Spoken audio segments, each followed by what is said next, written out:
আমের ভর্তা খাইবো পুষ্কনিবার, বুঝছেন? আমগুলা কি ভালো না নাকি? পরশুদিন আম আনছে, পরশুদিন মানে জ্বরে পড়ছে, এই দেন পচা এটা দেবেলে আমের ভর্তা বানাই গেলে আমরা খাওয়াইবো, বন্ধু বান্ধবদের খাওয়াইবো। আচ্ছা ভাই, আর আপনারা বলেন দাদা, আপনার উপরে বিচার দিলাম যে এই কাজটা ভালো করলো, এদিকে আমের ভর্তা খাওয়া যাবে আম দিয়ে, যে পোকা এই গুড়গুড়ি করতেছে। আচ্ছা দেন ভাই, আলি আমার না একটা না সবজি এই অবস্থা ভাইয়া, দেন দেন ভাই, দেন। দাওয়াত খেতে মাইছি কি আর এই যে আমার ভর্তা দাওয়াত খেতে মাইছি ভাই, সবাই এসে দাওয়াত করতো, আমরা এসে কি করতাম ভাই, কর্মপুরের কোন লাভা হইতাম।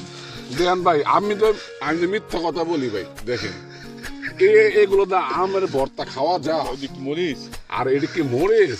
দেন এই যে এটা মরিস, বলেন আপনারাই বলেন। এই জাতির কাছে আমার এই প্রশ্নটা হলো, এটা কি মরিস এটা এটা আনছে কি এই ছেলেটা নাকি? এই ছেলেটা আনন্দ থেকে যায়, ছেলেটা আসলাম না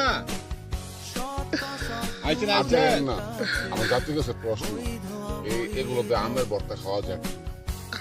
এটা আপনার কমেন্টে শেয়ার করবেন আর কমেন্টে জানাই দিন।